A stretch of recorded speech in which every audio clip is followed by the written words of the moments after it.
Well, hello there, and welcome to this new video. This time it's a bit different. It's not really a drawing video. It's an audio version of the first chapter of my English web novel, which is called Universal Knowledge of the Tao. So, please enjoy. Bye. Shin Sumi's dad thought it was about time. He slowly pushed the creaking door open. "Little Sumi, I want to talk to you about something." "Father?" Shin Sumi lifted her head from the book she was reading. When reading, she was often close to being lost in another world, hence why she hadn't even heard the door open. Her dad looked at her for a second. She had long black hair, shining with the light of the fire next to her. Her locks were contouring a face seemingly carved out of the purest jade. "Yes, she is beautiful," thought her father. "Every official from the big city would want to marry her off to their sons." "Little Sumi, you turned 14 recently. You are a woman now. It is time you get married. Listen, your father has—" "Father, please! We have had that conversation already. I don't want to be married off to someone I don't know from the big city. You know how important that could be for the family. Right now, I, your father, am just a mayor from this small East Seaside village. If we could get you into one of the family of the Lord's official, our life would be even better. You could have maids helping you daily, and I'm sure your husband would provide you with many books from the big city library." "I don't want a husband, and I can always ask second uncle for all the books. He's the chief librarian of the big city library. I want to become the next chief librarian. I don't want to get married into some official's family." Shin Sumi's father looked at her with gentle but resolute eyes. "Sumi, I have already decided. Tomorrow, someone from official Yan's house will come pick you up. You will live there for a time before all the arrangements for the wedding are made." Shin Sumi's eyes started to redden as she got up. Her foot stomped the ground before she left the room, the tears in her blue eyes blurring her vision. She stormed through the main door of the residence before turning to the auxiliary building on the left of the courtyard. The Shin family mansion was the biggest in the village, but compared to the houses of the people from the big city that wanted her, it would have been considered crude. The golden carps from the pond stopped moving for a breath's worth of time as she ran past them. As soon as she entered the auxiliary building, her agitated heart started to calm down to a slow and steady rhythm. "It is because of the smell of the incense that Dr. Wen lit for Mother," she thought. Shin Sumi put her head through the entrance to her mother's room, verifying that nobody was around. Dr. Wen didn't like people visiting because it disrupted Shin Sumi's mother's rest. Her mother was asleep. She had been bedridden for the last few months, since she got sick. With Shin Sumi's father being the mayor of East Seaside Village and her brother Shin Wuya having been taken as an apprentice scholar in the big city, nobody visited Shin Sumi's mother for very long periods of time. Only Shin Sumi went to see her when she wasn't reading books in her chamber. When her mother was awake, Shin Sumi would talk to her and try to make her smile. Usually Shin Sumi would bring a book to her mother's bedside and would read patiently if she was asleep. This time she didn't bring anything with her, not even the pickled plums that her mother loved. Sitting on her knees next to her mother, Shin Sumi closed her eyes for a few breaths of time. She listened to her mother's rugged breathing, her sick lungs forcefully trying to circulate the incense air to make her better. Shin Sumi considered waking her up, but as she was about to put her hand on her shoulder, she refrained herself. "No, she's going to take father's side," she muttered to herself. "I am sorry, mother. Your daughter has disappointed you." Without another word for her sleeping mother, Shin Sumi left like a shadow. She didn't return to her chamber. Her father was probably there waiting for her to return. Instead, she turned to the main gate of the mansion. At this time of day, nobody was guarding the gate. After all, its seaside village was relatively small, and there was virtually no record of any kind of trouble that would require guards patrolling all day every day. Shin Sumi didn't take another look at the Shin family mansion where she had lived all her life. She would not return until she could attain her goal of becoming a chief librarian. Shin Sumi knew the road to the big city fairly well. She would often accompany her father when he had to go report monthly matters and tax to the officials. For her, it was always a good opportunity to go see her second uncle in the library. She would usually take books she had previously read with her to exchange them for new ones, but this time she left without anything. After all, other books were in her chambers. I am sure second uncle will understand, and have them picked up later by someone from the library. Shin Sumi had planned to hide with her second uncle for some time and learn from him how to become a librarian. Second uncle has always been nice to me, providing me with the best books. If I ask him not to, he will not say anything to my father. And when I become a real librarian, nobody will be able to force me to marry against my will. Her dream was something hard to achieve for a woman, but Shin Sumi was convinced she could do it with the uncle she idolized as her instructor.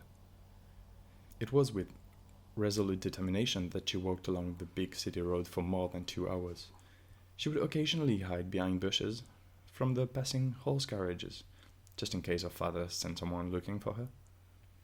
She was getting tired and hungry, and the sky was turning dark, but she continued to walk. The comfort of home and her reading chair next to the fireplace made her reconsider her decision a few times, but Shin Sumi would then clench her fist and keep on walking. It was at that moment of the day when the red obliques and lights would shine on the lands that Shin Sumi was almost surprised to see a lone man on a horse. She hadn't heard him at all, and had just enough time to run behind a tree nearby before the man emerged from the cover of the woods. As she waited patiently, the man slowed down and proceeded to dismount his horse and attach it to a tree on the other side of the road. Oh no, don't tell me he's one of those messengers that would stop for the night anywhere. Shin Sumi was getting a bit scared. She was the daughter of a mayor and had always lived in a relative comfort. Her travel experience was basically non-existent, but she knew what could happen to a young woman like her in a remote place. But now she was stuck. She couldn't really walk past her hiding place because the man would spot her, but she couldn't walk back either. Shin Sumi considered waiting here for the man to fall asleep, but then she would have to walk the rest of the way to the big city without any light. Her only option was to make her way through the woods and get back to the big city road further along, hoping that she would arrive before everything would turn completely dark. Slowly taking one step after another, she crept backwards, putting more distance between her and the road. When she was finally out of the man's sight, she turned around and continued her walk, now through the middle of the woods. The Silver Sea region was relatively small, and the woods were never really dense.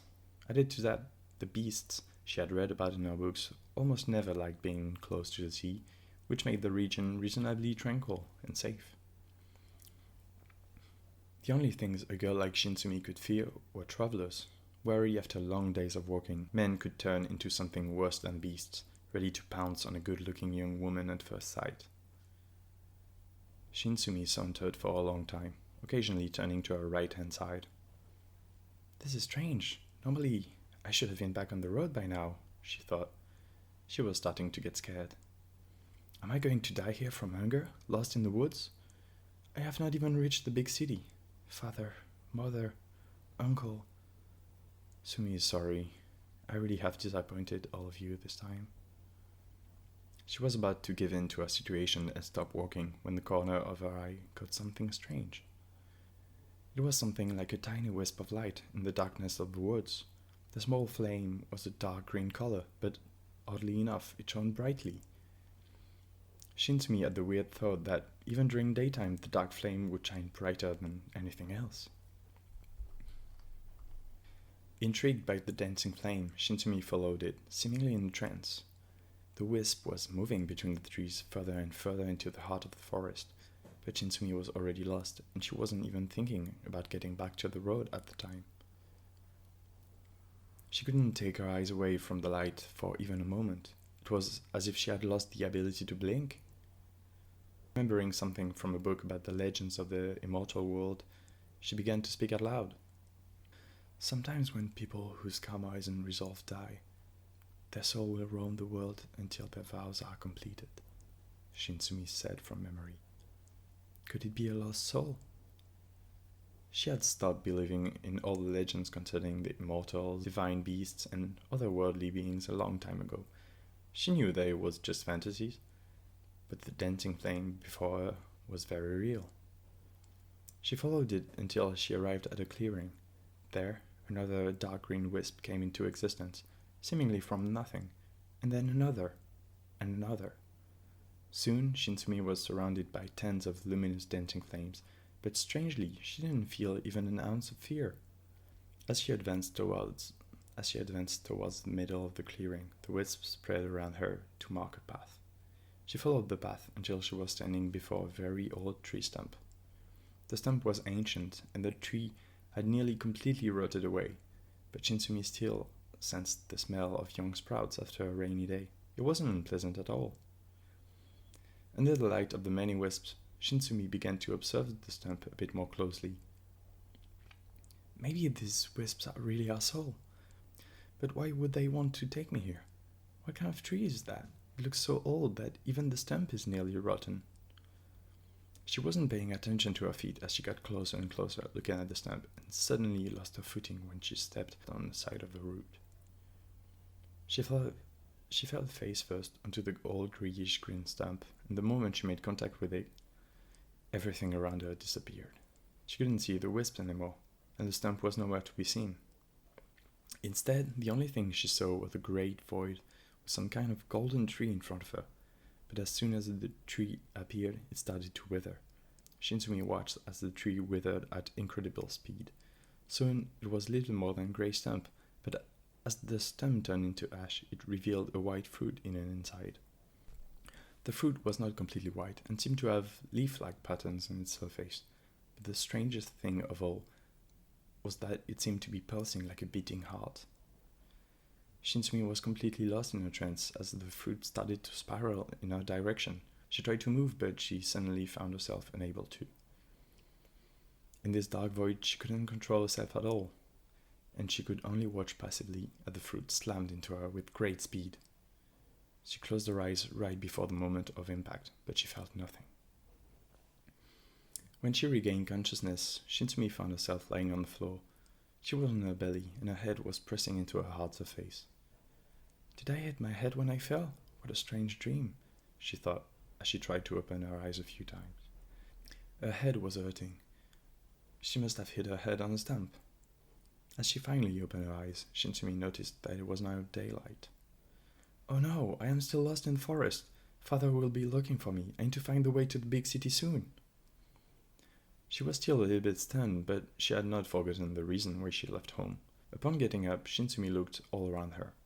Something strange was going on. The stump wasn't there anymore.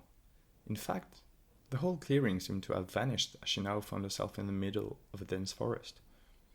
What happened to me? I remember clearly following the wisp and seeing a green tree stump, just like in that weird dream. Looking at her feet and clothes covered in mud and still damp from the morning dew, she opened her eyes wide. What is that? Shin Sumi spoke out loud, bending over to pick up the thing her head was laying on. It was a book, a really old book. The cover was leathery and reminded her of the bark of a tree, with leaf patterns all over. Shin Sumi tried to open it, but the book was magically sealed. She couldn't do anything with it. She was contemplating the book and pondering about what happened when suddenly the book started to tremble. Inside her hands, the book started spinning on itself, faster and faster, turning into a dark green vortex. When it finally stopped turning and landed back into the hands of the flabbergasted Shin Sumi, it was no longer a book. It was more like a nut, or a small shell. She had no idea what just happened and started thinking that maybe she hit her head harder than she thought, when a swooshing noise came from over her head. In the blink of an eye, a young man landed right in front of her. The shy and polite Shin Sumi would never have talked with a stranger usually, but she opened her mouth and spoke a few words. Why are you flying right now? The man who had landed looked at her and replied, Is it your first time seeing an immortal? Unknowingly, Shin Sumi closed her hand around the nut she was still holding. Without waiting for an answer, in one fell swoop, the young man picked Shin Sumi by the waist and lifted her from the ground. Don't worry, my name is Fan Wudao. I'm a cultivator from Dark Sky Starry Sect. I was flying back to my sect when I sensed an unusual Shinso. It turns out you have a lot of talent for cultivation.